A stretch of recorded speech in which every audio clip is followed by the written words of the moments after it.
Sukhdev Singh Gogamedi murder case की हर हकीकत अब सामने आने लगी है।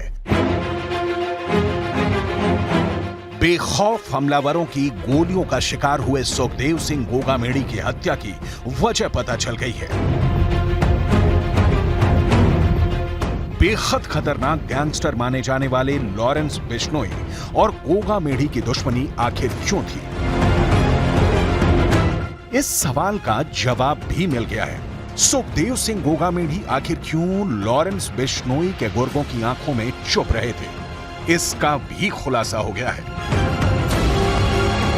सुखदेव सिंह गोगामेडी के कत्ल में सिर्फ 2 शूटर्स का रोल नहीं है।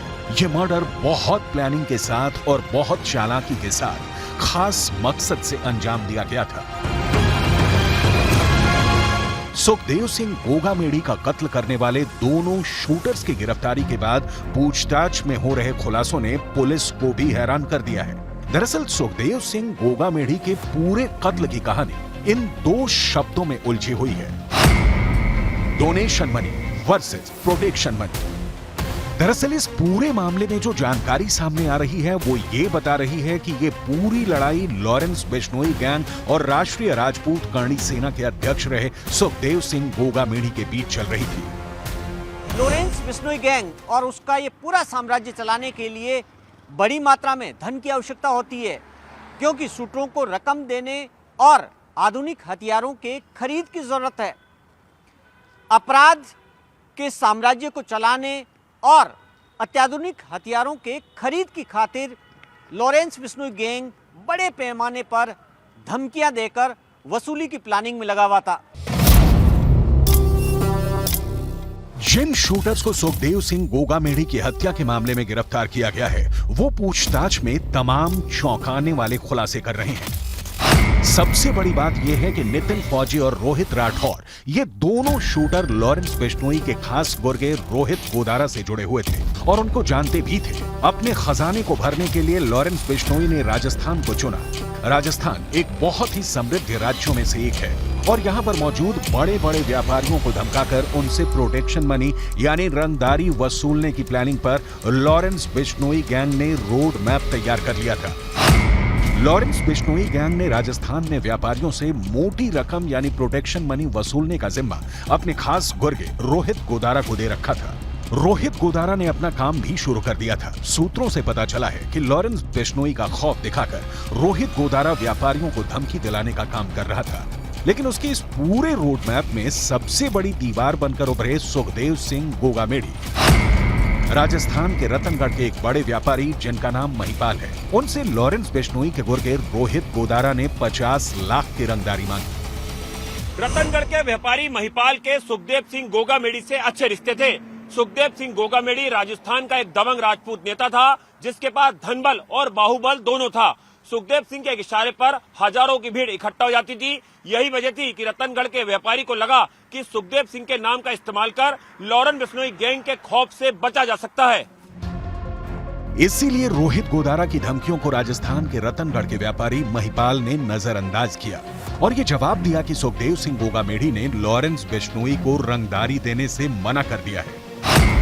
ऐसे में लॉरेंस बिश्नोई गैंग के गुर्गे रोहित गोदारा को एक बहुत बड़ा झटका लगा, क्योंकि इसकी वजह से उसके गैंग का खौफ खत्म हो रहा था। रोहित गोदारा और सुखदेव सिंह गोगामेडी के बीच रंजिश यहीं से शुरू होती है और ये रंजिश उस वक्त और ज्यादा बड़ी हो जाती है जब लॉरेंस बिश्नोई गैंग के गुर्गे चूरू, सीकर और जयपुर में भी रंगदारी मांगते हैं। लेकिन इन तीनों इलाकों के व्यापारी भी रतनगढ़ के व्यापारी महिपाल के रास्ते पर चलते हुए लॉरेंस बिश्नोई गैंग को रंगदारी देने से मना कर देते हैं। इन व्यापारियों ने भी सुखदेव सिंह गोगामेडी का नाम लेकर रोहित गोदारा को रंगदारी देने से मना कर दिया। अब देखा जाए तो यहाँ पर नाकामी का ठीकरा रोहित गोदारा के सिर पर फूटने वाला था, क्योंकि रोहित गोदारा लॉरेंस बिश्नोई गैंग के लिए रंगदारी वसूली में नाकाम साबित हो रहा था। इसकी वजह सुखदेव सिंह गोगामेडी बन रहे थे। इन हालातों में रोहित गोदारा ने सुखदेव सिंह गोगामेडी को रास्ते से हटाने का फैसला कर लिया। लॉरेंस बिश्नोई गैंग ने इलाके बनाए हुए थे और राजस्थान का पूरा इलाका रोहित गोदारा को वसूली के लिए दिया गया था। रोहित गोदारा के बाद लॉरेंस बिश्नोई गैंग का सबसे भरोसेमंद आदमी राजस्थान के अंदर वीरेंद्र चारण था। वीरेंद्र चारण का भी इस हत्या में रोल सामने आ रहा है। यानी लॉरेंस बिश्नोई की राजस्थान गैंग में नंबर 1 रोहित गोदारा था और नंबर 2 वीरेंद्र चारण था। सुखदेव सिंह गोगामेडी के मन में रोहित गोदारा और उसके शूटर को लेकर कोई भी डर नहीं था। उसकी वजह यह है कि दोनों ही पहले से एक दूसरे को जानते थे और दोनों ही आसपास के इलाकों के रहने वाले थे। सुखदेव गोगामेडी राजस्थान के हनुमानगढ़ के रहने वाले थे और रोहित गोदारा पड़ोस के बीकानेर के रहने वाले हैं।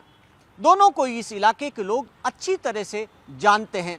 लॉरेंस गैंग के अधिकतर गुर्गे भी हनुमानगढ़, बीकानेर, नागौर समेत शेखावाटी इलाके के ज़्यादा हैं और यही वो इलाका है जो करणी सेना के प्रभाव वाला इलाका माना जाता है। करणी सेना के कई पदाधिकारी और कार्यकर्ता इसी इलाके में प्रॉपर्टी के काम में लगे हुए हैं। ऐसी स्थिति में करणी सेना के लोग लॉरेंस गैंग के गुर्गों को जवाब देने में ज़्यादा सक्षम माने जाने लगे। ऐसे में लॉरेंस बिश्नोई गैंग को लगा कि अगर सुखदेव सिंह गोगामेडी को रास्ते से हटा दिया गया तो करणी सेना के पदाधिकारियों और उनके कार्यकर्ताओं का मनोबल टूट जाएगा और व्यापारी लॉरेंस बिश्नोई गैंग को प्रोटेक्शन मनी यानी रंगदारी देने के लिए मजबूर हो जाएंगे। बड़ी बात यह भी है कि रोहित गोदारा भले ही खुद को लॉरेंस बिश्नोई का खासम खास समझता था, लेकिन सुखदेव सिंह गोगामेडी ने कभी रोहित गोदारा को बहुत तवज्जो नहीं दी क्योंकि वो उसी के आसपास के इलाके का रहने वाला था और रोहित गोदारा को पहले से जानता भी था। रोहित गोदारा विदेश में मौजूद है और ऐसी स्थिति में उसने सुखदेव सिंह गोगामेडी को रास्ते से हटाने का काम अपने नीचे राजस्थान में गैंग के नंबर 2 मेंबर वीरेंद्र चारण को सौंपा। वीरेंद्र चारण ने गुरुग्राम की जेल में बंद रोनी राजपूत और भवानी सिंह से संपर्क साधा और शूटर का इंतजाम करने के लिए कहा। इसके बाद रोनी राजपूत ने रोहित राठौर और नितिन फौजी को सुखदेव सिंह गोगामेडी का कत्ल करने के लिए चुना। नितिन फौजी ने 9 नवंबर को पुलिस की एक टीम पर फायरिंग की थी। इस मामले में उस पर केस चल रहा था और वो फरार था। लॉरेंस बिश्नोई गैंग के द्वारा नितिन फौजी को यह भरोसा दिलाया गया कि अगर वो सुखदेव सिंह गोगामेडी का कत्ल कर देगा तो उसको दुबई शिफ्ट कर दिया जाएगा और इस तरह से वो पुराने केस से भी बच जाएगा और विदेश में आराम से रह सकेगा। दुबई शिफ्ट होने की लालच में नितिन फौजी इस हत्याकांड में फंस गया। दूसरी तरफ रोहित राठौर की सुखदेव सिंह गोगामेडी से निजी दुश्मनी थी क्योंकि रेप के एक मामले में सुखदेव सिंह गोगामेडी ने रोहित राठौर का पक्ष न लेते हुए लड़की और उसके परिवार का पक्ष लिया था। इस तरह बहुत आसानी से विदेशी धरती पर बैठे बैठे लॉरेंस बिश्नोई के गुर्गे रोहित गोदारा और वीरेंद्र चारण ने सुखदेव सिंह गोगामेडी की हत्या की पूरी रणनीति तैयार कर ली। लेकिन खास बात यह थी कि रोहित गोदारा और वीरेंद्र चारण के शूटर रोहित राठौर और नितिन फौजी एक दूसरे को जानते नहीं थे। हत्याकांड के 5 घंटे पहले दोनों एक दूसरे से मिले थे। सुखदेव सिंह गोगामेडी की पहचान हो सके इसके लिए रोहित गोदारा ने वीरेंद्र चारण के जरिए इन दोनों शूटरों के पास सुखदेव सिंह गोगामेडी की तस्वीर पहुंचाई थी। राजस्थान के व्यापारियों के सामने एक मुश्किल ये भी थी कि वो करणी सेना को डोनेशन भी देते थे। एक म्यान में 2 तलवारें नहीं रह सकती। अब व्यापारियों को एक कुछ चुनना था, या तो वो करणी सेना को डोनेशन देते रहे या फिर लॉरेंस गैंग को प्रोटेक्शन मनी दे। इन हालात में राजस्थान के व्यापारियों ने सुखदेव सिंह गोगामेडी को ज्यादा अहमियत दी। मतलब साफ है कि सुखदेव सिंह गोगामेडी का राजस्थान के अंदर बड़ा कद और राष्ट्रीय राजपूत करणी सेना को चलाने के लिए जरूरी समर्थन बनाए रखने की वजह से उनका लॉरेंस बिश्नोई गैंग के साथ सीधा संघर्ष हुआ। सुखदेव सिंह गोगामेडी एक बड़े नेता और संगठनकर्ता जरूर थे, लेकिन वो अपनी सुरक्षा के लिए सरकार और पुलिस के तंत्र पर निर्भर थे। जब सुखदेव सिंह गोगामेडी ने लॉरेंस बिश्नोई गैंग के द्वारा मांगी जा रही रंगदारियों का विरोध शुरू किया, तभी से लॉरेंस बिश्नोई के गुर्गे सुखदेव सिंह गोगामेडी को रास्ते से हटाने के लिए धमकियां दे रहे थे। लेकिन सुखदेव सिंह गोगामेडी इन धमकियों से डरे नहीं, बल्कि उन्होंने राजस्थान की अशोक गहलोत सरकार से उस वक्त सुरक्षा मांगी थी।